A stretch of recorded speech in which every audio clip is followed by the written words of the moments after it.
my lab is interested in understanding tumor ecosystems from a genomic perspective, so that given a tumor consisting of diverse tumor cell types, as shown here, we're interested in understanding it from several perspectives, including the diverse cell states present within the tumor itself, and then the evolution of the tumor, or the natural history of the mutations it acquired and how this affects its biological and clinical properties. And then the tumor microenvironment, including the immune, stromal, and neuronal cells with which it interacts. And then how these diverse tumor and normal cells are spatially organized. And then finally, the genetic, phenotypic, and functional properties of isolated cell populations from within the tumor and its environment. And my current focus is primarily on brain and neurological tumors, but the work I'm going to talk about today is recent work in the context of acute myeloid leukemia.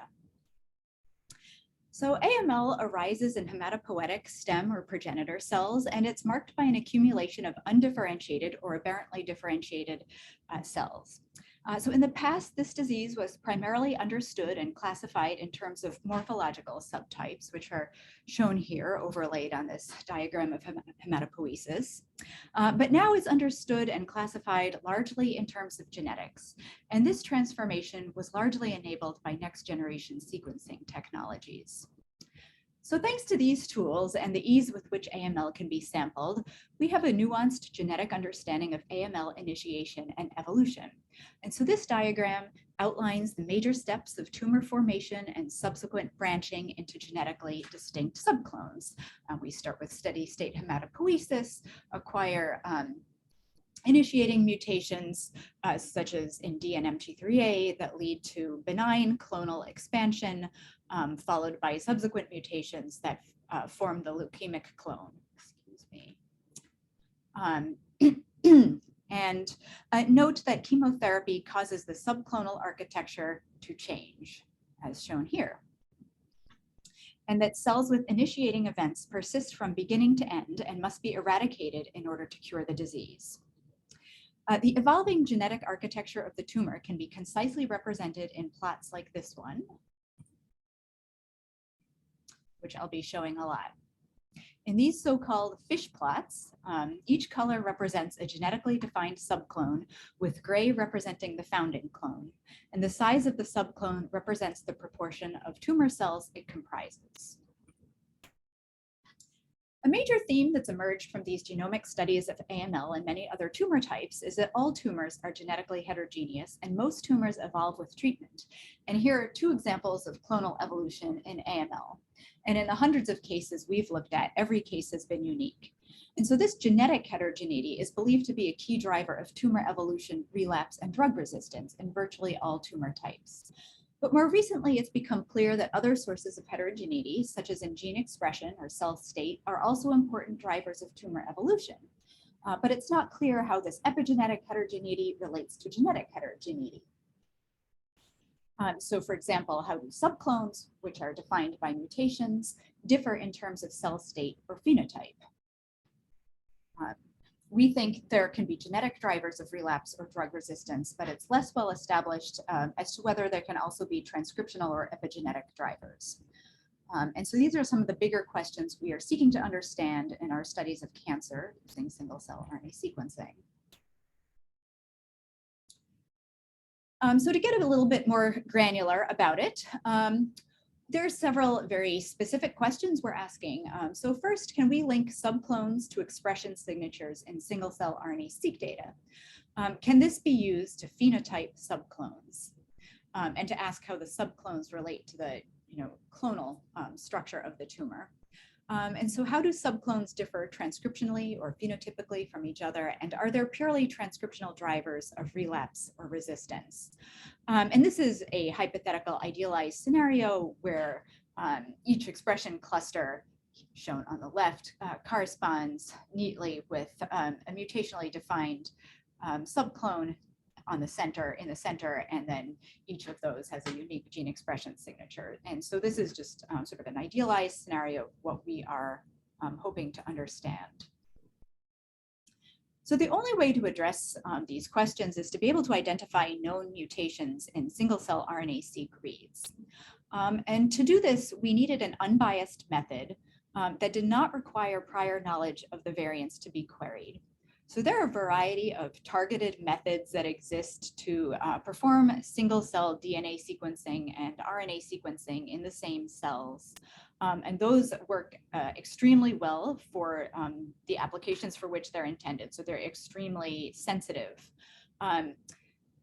For us, those were not a great fit for our questions because they require that you know exactly which mutations you're interested in querying in advance. And so we really needed sort of an unbiased approach that just let us look at all comers, all patients arriving at WashU with this disease and any complement of mutations they may carry.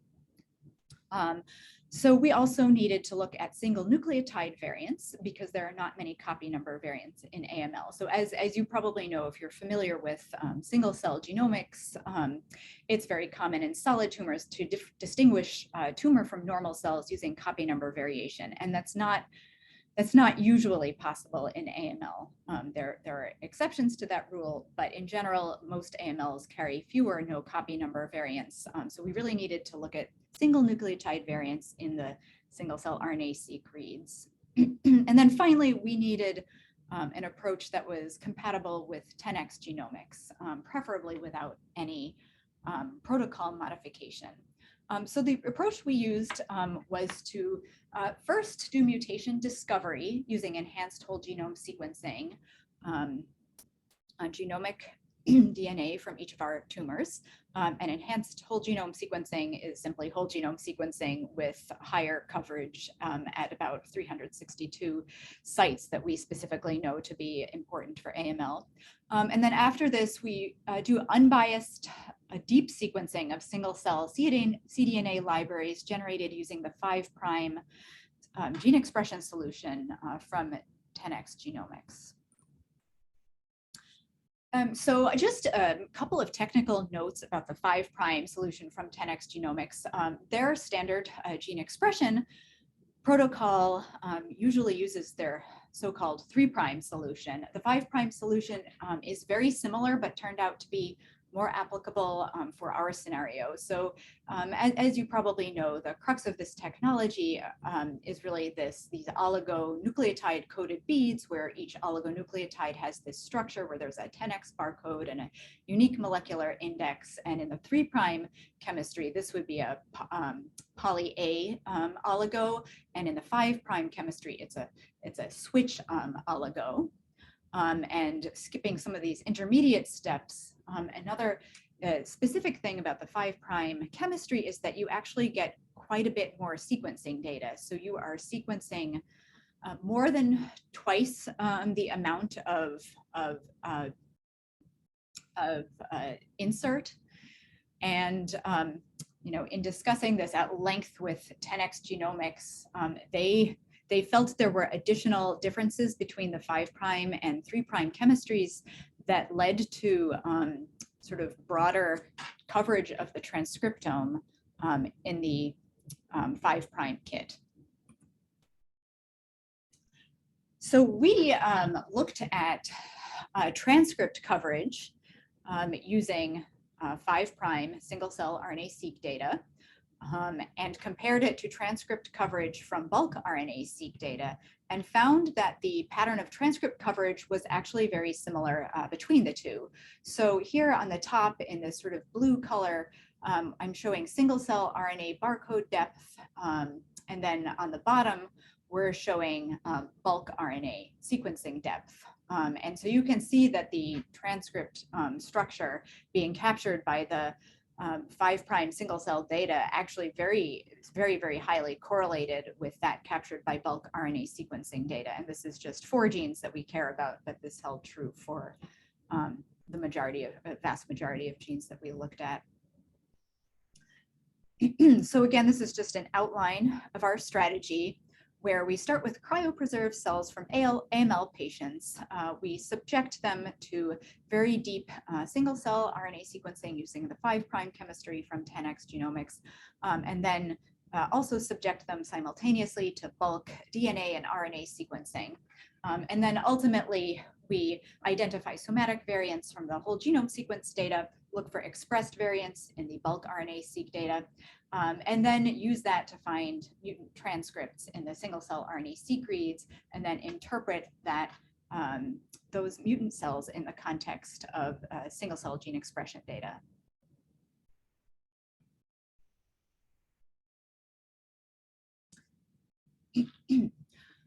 So the first study I'm going to talk about today is the Nature Communications publication that you had asked me to discuss today.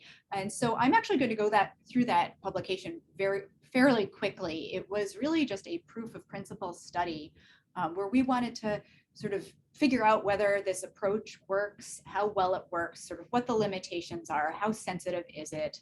And there's a lot of sort of, I would say, dry technical analyses in that paper, for example, comparing estimated VAFs based on single-cell RNA-seq reads to bulk RNA-seq or bulk whole genome sequencing, et cetera. So I'm going to walk through this fairly quickly, just highlighting some of the main points. But again, this was a proof of principle study where we used 5 representative AMLs. And this just shows that these were very representative AMLs. They have, like all AMLs, relatively few coding variants and actually extremely few expressed coding variants. And this was assessed using bulk RNA sequencing data. And these are some of the key drivers and founding clone mutations, as well as the clonal architecture shown below, all just to show that these are very representative cases. And here, the main message is that we sequenced many cells, dual libraries, in fact, extremely deeply. So 10x typically recommends, at least for this particular kit, about 50,000 reads per cell for gene expression. So for this study, we were actually sequencing them to about 220,000 reads per cell, so much more deeply than standard. Going forward, we now only use single libraries, and it's really sufficient to sequence to about 150,000 reads per cell. And that is the only protocol modification that we do. Everything else is carried out according to the 10x, standard 10x literature. And I will highlight just a few points on this slide. So most of the WGS variants that are discoverable in bulk RNA-seq data are also discoverable in single-cell RNA-seq data. So that's shown in this line. The percent of expressed whole genome sequence variants discovered in single-cell RNA-seq data, it's almost 100% in some cases, and it's actually over 100% in others, meaning that we found some variants that were discovered in whole genome sequence data in the single cell data, but they were actually not observable in the bulk RNA-seq data. We find a wide range of mutant cells per variant, and this depends on a number of factors that I'll describe later. And we also found that this technique has very low sensitivity, but that the extremely high throughput of this protocol balances out that low sensitivity such that we identify hundreds to thousands of mutant cells per case, and that's shown on the bottom line.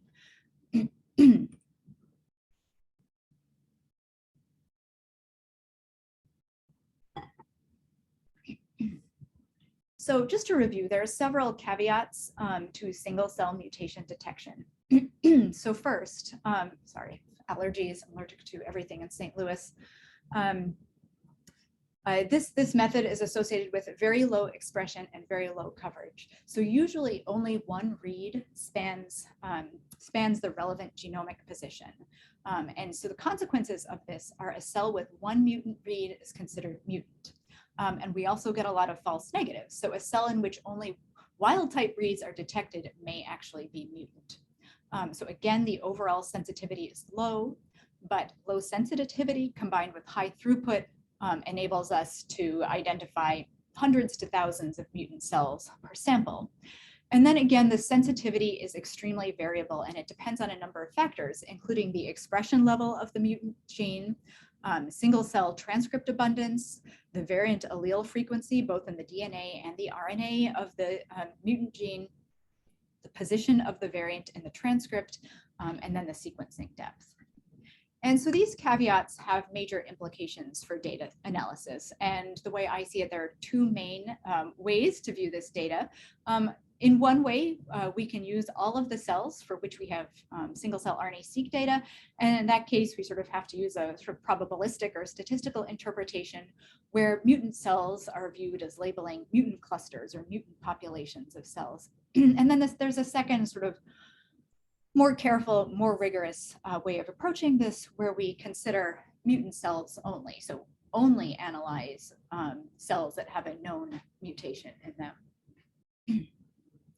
And for most of our analyses, we did it both ways and found that the first way they gave us very similar results, but we had many more cells and much more power when we used all cells.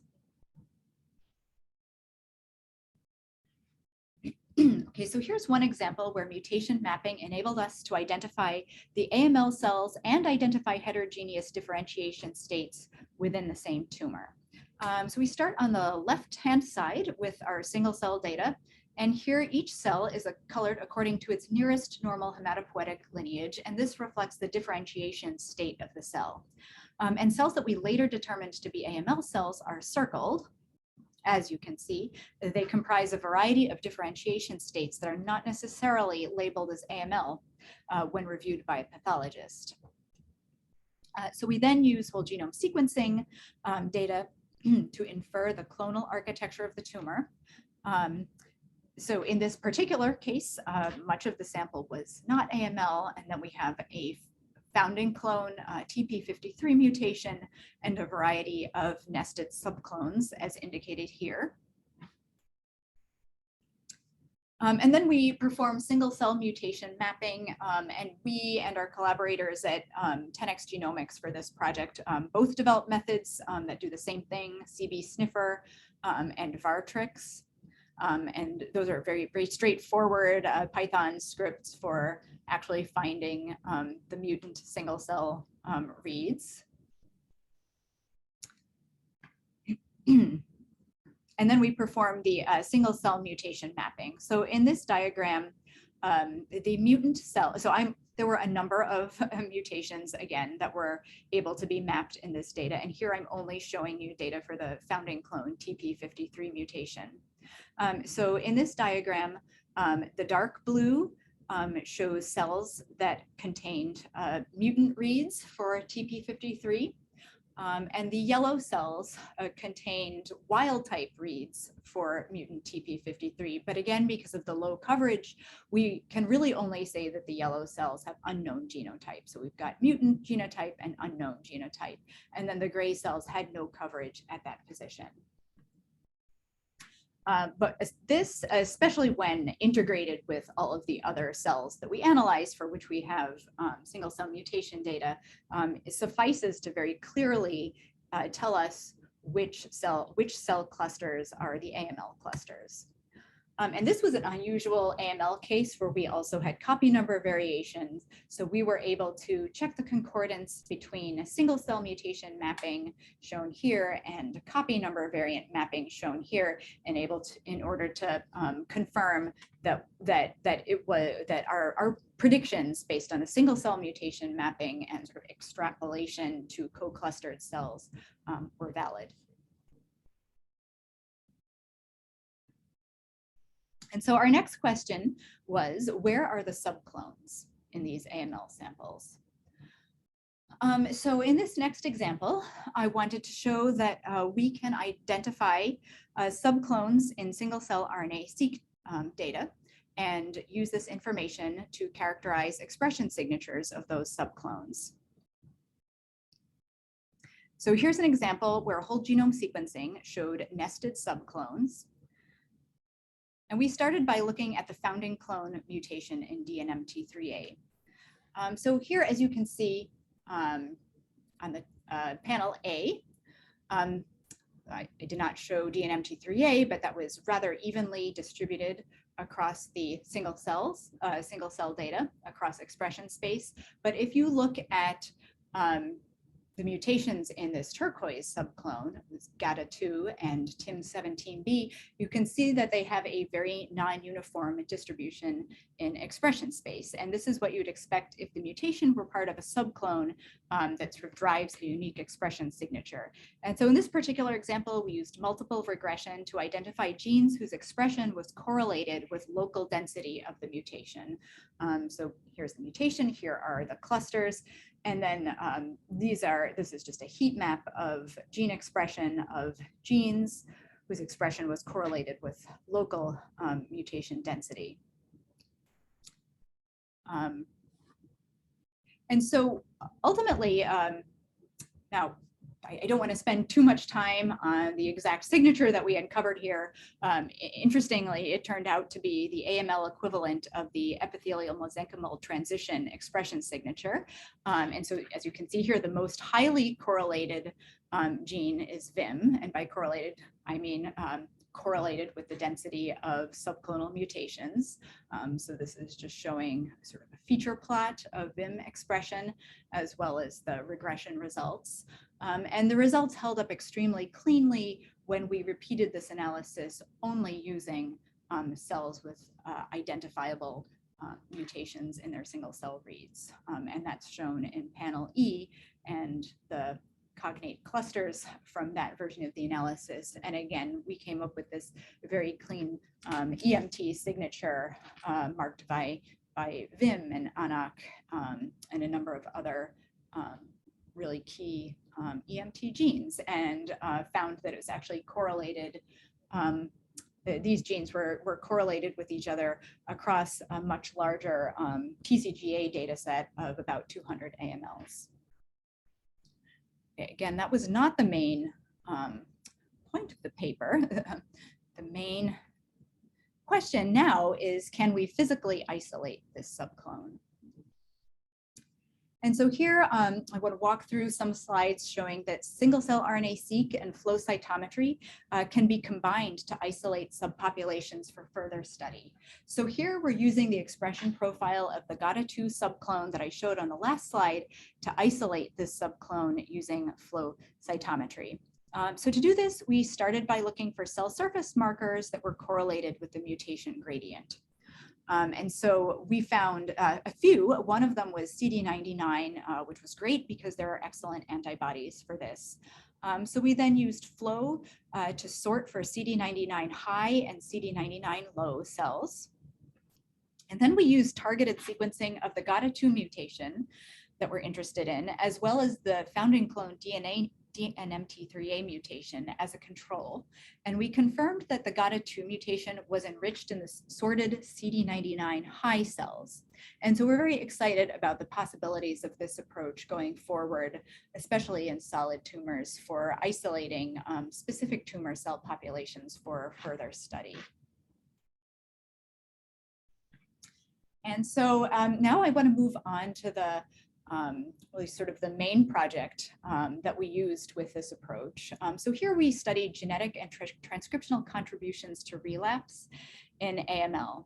We wanted to understand better how AML adapts to chemotherapy in terms of genetics, cell state, and the tumor microenvironment. And this is the artwork that accompanied the publication.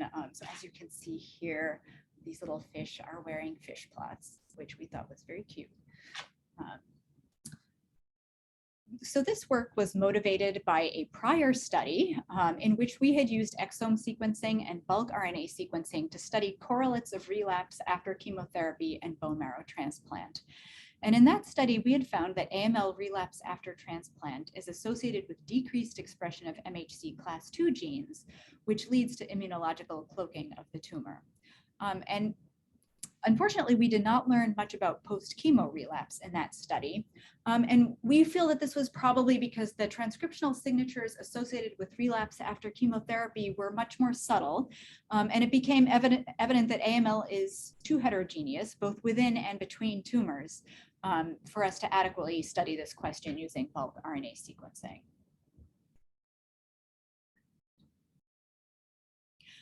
So in this study, we used paired presentation and relapse samples from 6 patients who were chosen because they displayed a diverse but representative range of clonal architectures and genetic responses to chemotherapy.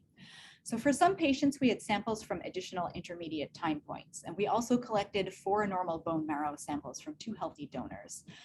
So for each tumor, we performed enhanced whole genome sequencing to identify mutations and to understand the subclonal architecture of the sample.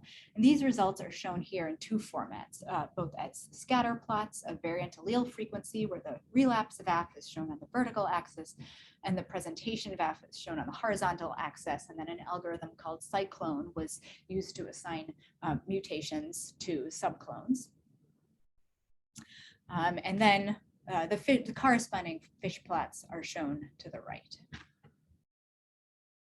So these results enabled us to understand how each tumor was evolving genetically in response to chemotherapy. And as you can see, we observed a range of genetic responses from very minimal response in panels A and B to much more complex responses as in D, E, and F.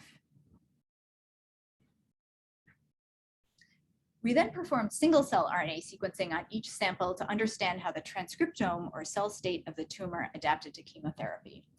Okay, so the left panel is just showing you what was on the previous slide.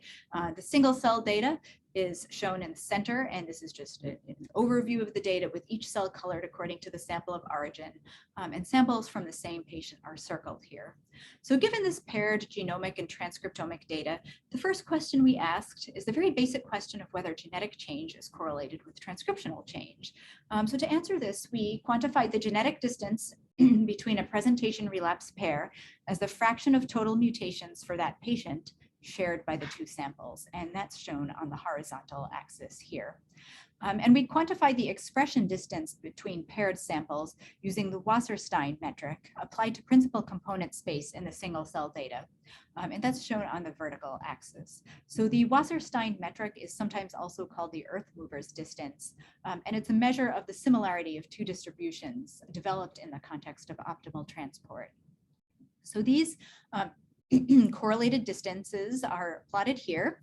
As you can see, the correlation is very high. This was very statistically significant, indicating that genetic adaptation, as expected, does drive changes in cell state. However, this correlation doesn't really tell the whole story because a deeper analysis of the data often showed clear transcriptional evolution in the absence of genetic evolution.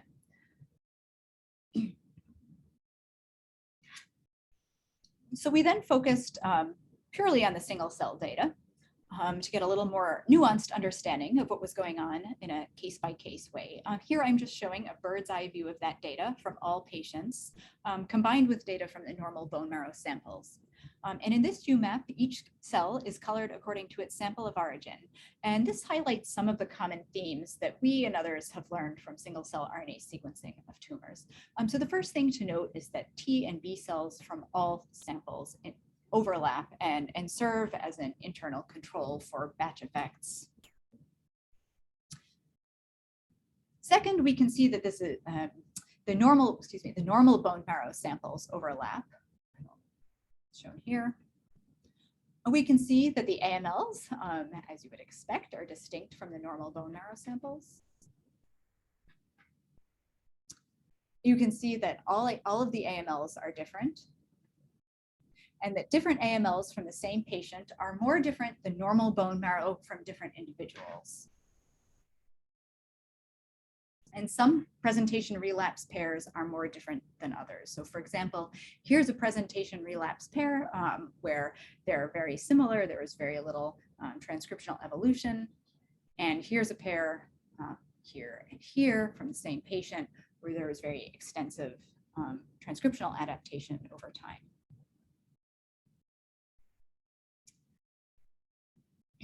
So as I mentioned earlier, AML cells differentiate partially or aberrantly along hematopoietic lineages.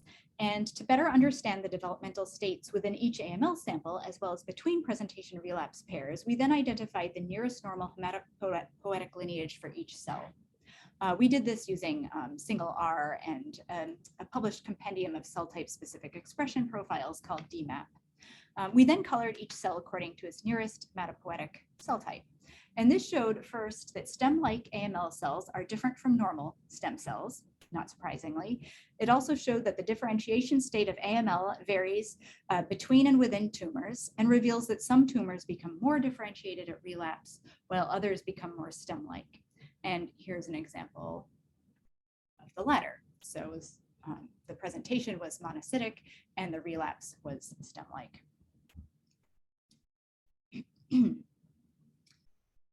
Okay. And then we did some analyses using the WGCNA algorithm to identify correlated gene modules in AML. I'm not going to get into that in the interest of time, but these showed that each tumor expresses a unique combination of transcriptional programs. And so the main message of this analysis is simply that each tumor is unique, and there is very little evidence for programs that are activated only at presentation or only at relapse. And this suggests that each case is unique at presentation and takes its own unique route to relapse. We next asked whether there are any common themes in this data, such as relapse-specific expression profiles that are being masked by the interpatient differences I just described. And so to address this, we used a data integration workflow that removes differences between patients but retains differences between time points. And this revealed that all of the AML samples contained two main malignant subpopulations, one that's more stem-like, shown here in light blue, and one that's more highly differentiated, shown here in purple.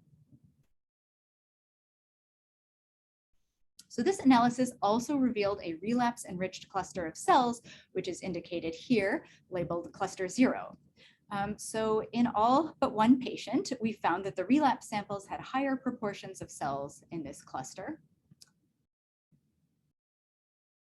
And the one outlier was refractory to treatment and had already had many cells in this cluster at time of presentation.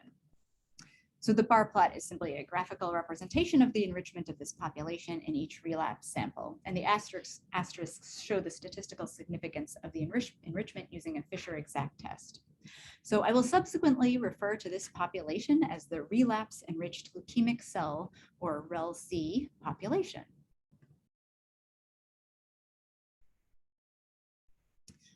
So as I showed on the previous slide, we know that the REL-C population is stem-like in terms of differentiation state, but we next sought to derive a REL-C expression signature that would enable us to characterize it more thoroughly.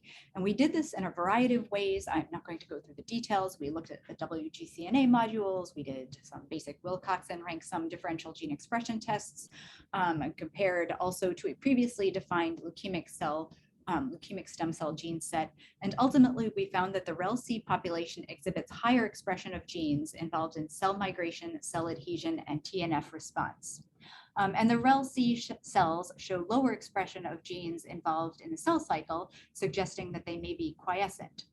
So taken together, we believe these cell states have the characteristics of stemness, adhesion, and quiescence that may contribute to their ability to shield themselves from chemotherapy. We next tested whether the REL-C signature could be generalized to an independent cohort of presentation relapse pairs previously analyzed with bulk RNA-seq data. And so for this analysis, we used the CyberSort X algorithm to estimate the proportion of each sample in the bulk data corresponding to the REL-C population. And we observed the same pattern as shown in this bar graph. 7 of the 8 samples contained a larger REL-C population at relapse, and the outlier contained very few malignant cells at relapse. So our next goal was to understand the relationship between genetic and epigenetic heterogeneity in tumor evolution. We asked several overarching questions and answered them in detailed case-by-case analyses, but in the interest of time, I'll start by telling you the overall conclusions. So first, we asked whether genetic evolution predicts transcriptional evolution. In other words, if we see genetic evolution over time, do we always see transcriptional evolution and vice versa? So I already showed that there's a numerical correlation between genetic and epigenetic evolution, but here we're more interested in sort of interpretable biological relationships. And the answer was mixed. So in 4 cases, we could see clear differences in both mutational architecture and gene expression. In one case, we saw only transcriptional adaptation, and in one we observed neither genetic nor transcriptional adaptation, but notable changes in the microenvironment. Second, we asked whether subclones can be associated with a unique cell state or expression profile. So I addressed this when discussing the last study, but we actually found these subclonal cell signatures much more robustly in this particular study. And I think it's partly because we expanded our analysis to include non-coding mutations, not just coding mutations. We had much more to work with. And of course, these analyses are far easier to do in any tumor type other than AML because you've got many more mutations to work with. And anyway, in this study, most of the subclones, mutationally defined subclones that were non-dominant, and so we in principle could identify a unique cell state, we were able to. And then next, we asked whether heterogeneous expression of a mutant gene can lead to what we refer to as effective genetic heterogeneity. So the answer was yes, often, and I think this is very important because it suggests that tumors that appear genetically identical, for example, that contain the same founding clone mutation, might actually be quite different in terms of the mutant proteins they express. And this shows that genetics is actually fairly limiting when trying to understand tumor biology.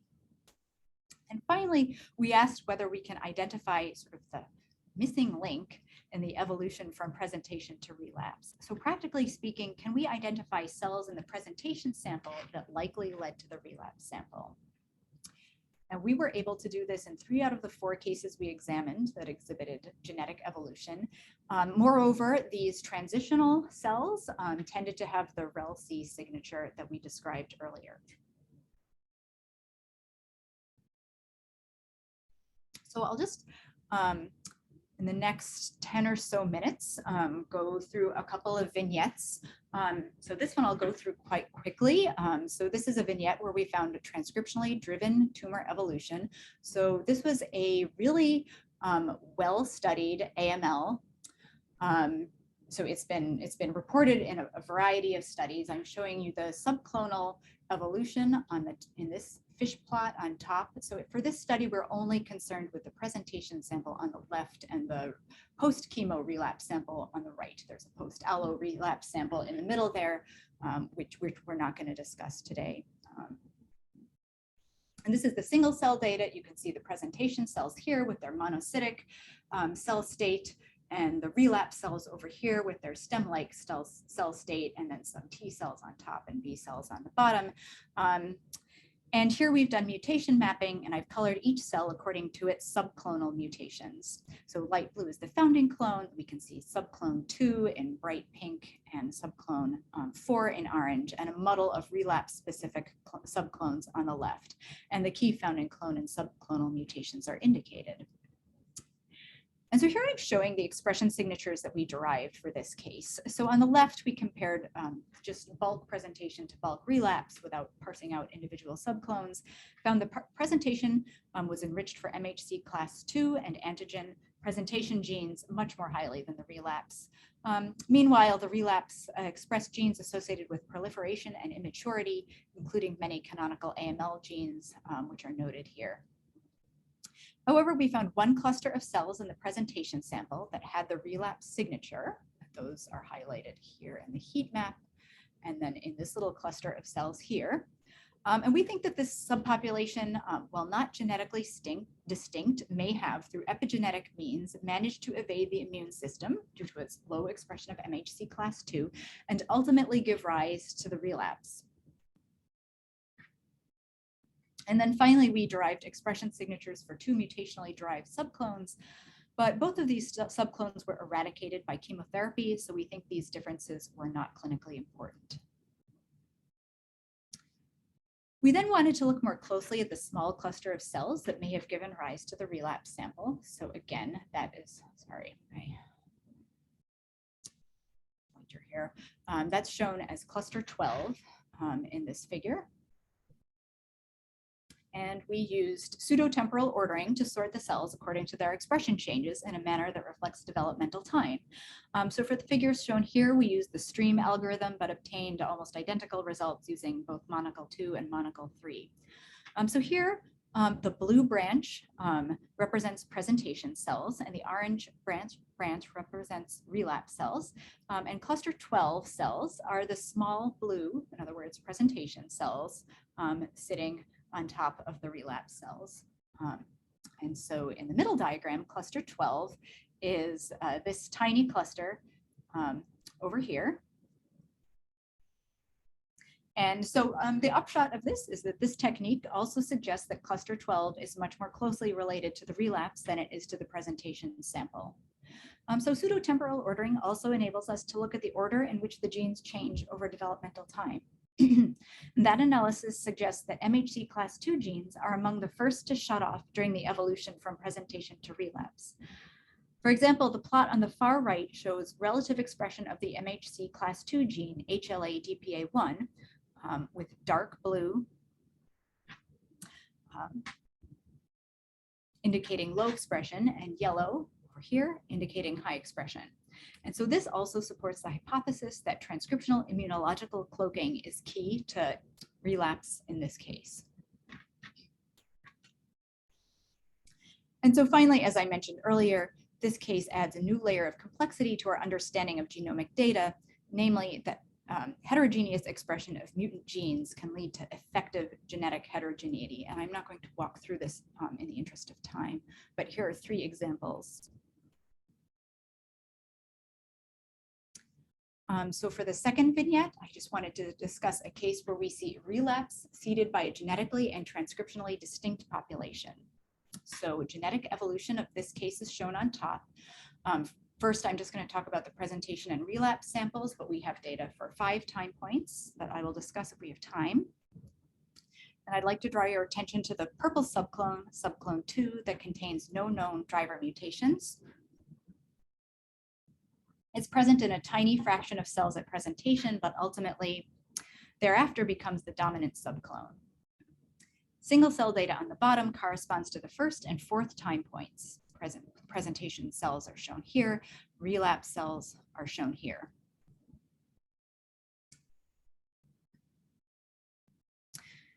And so we've also colored each cell according to the subclonal mutations it contains, with presentation mutations as expected here and relapse mutations here.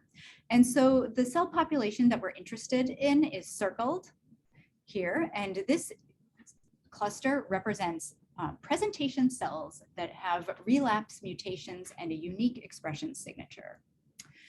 And so here we set about characterizing that expression signature. We think these are hypothetically the cells that seeded the relapse, and we want to understand what's unique about them.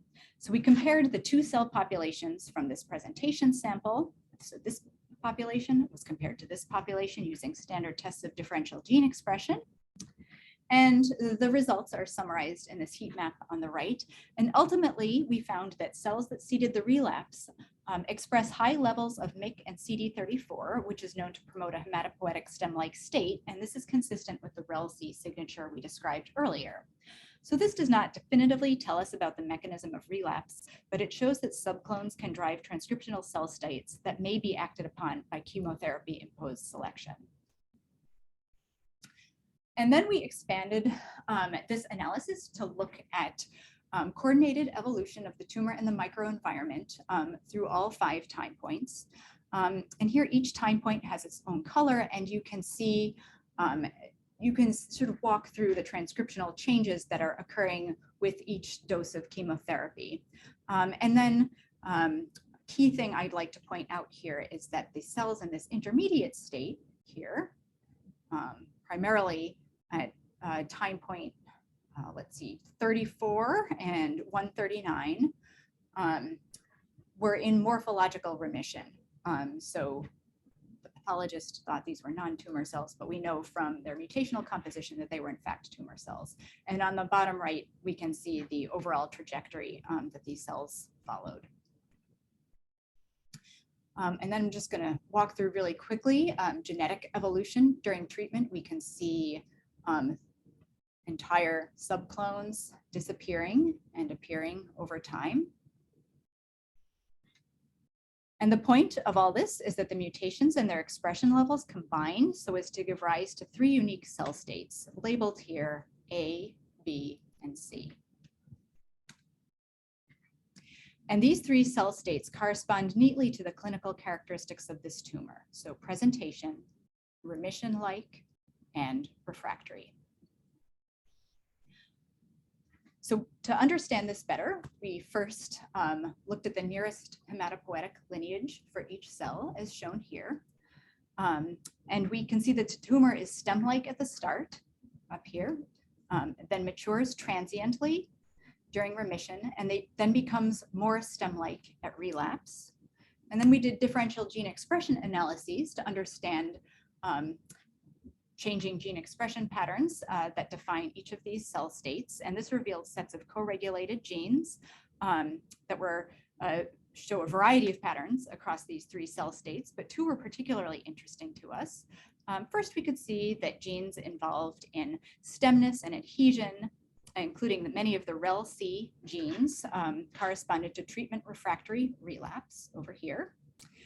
Second, we can see that MHC class II genes are highly induced in cell state B over here, corresponding to morphologic remission.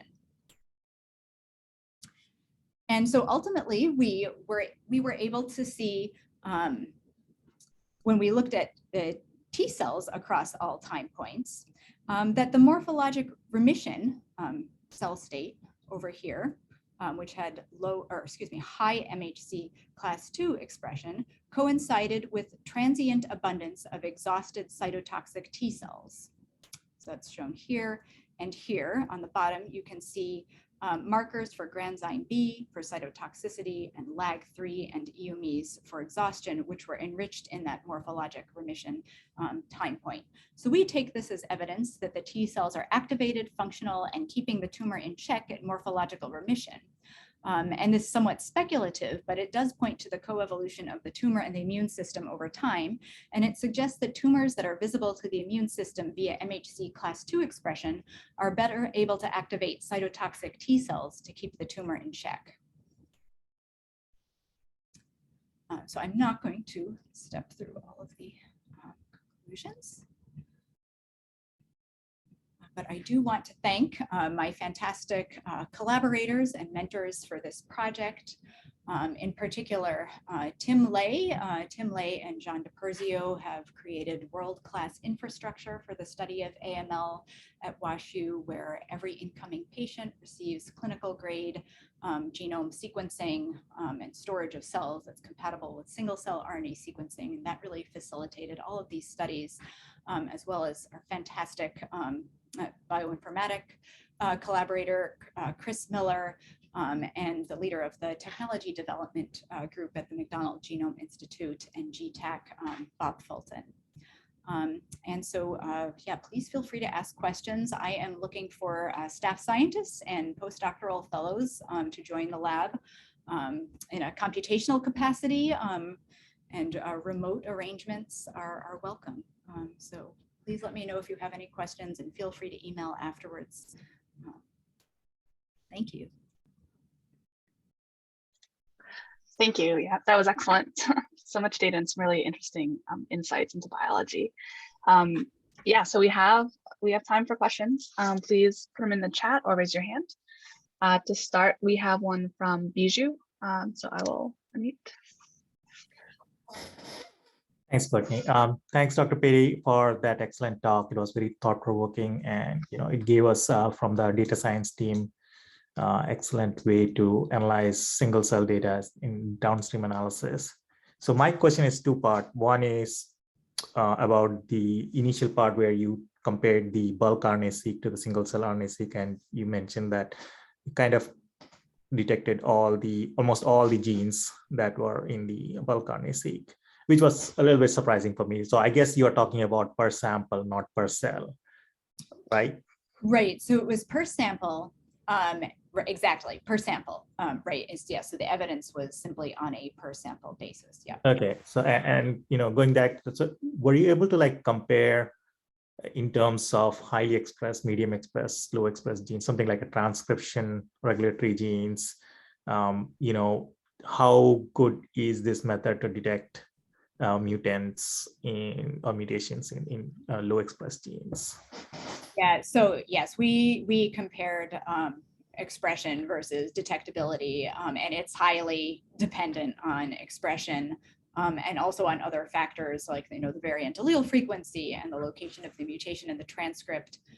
So we actually, on that website associated with the publication, we actually have those transcript coverage maps for about 360 key cancer-related genes. So yeah, if there's a particular gene you're interested in, you may want to take a look at that.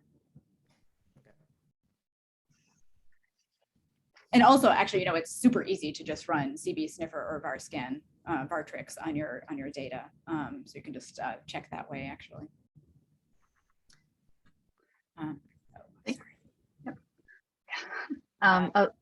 Next question. I actually can't see who's got there. Oh, yeah.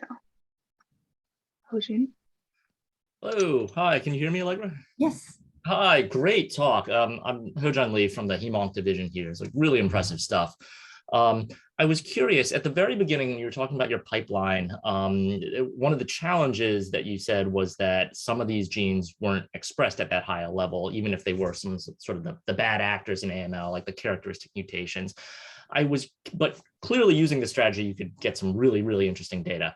I was curious as to whether you guys also mined your data for any sort of, I guess, silent variants in highly expressed genes or in mitochondrial genes that sometimes can be picked up, and whether or not you could create lineage trees or sort of clone tracking from there to see if it overlapped with clone tracking for the sort of like the AML associated mutants.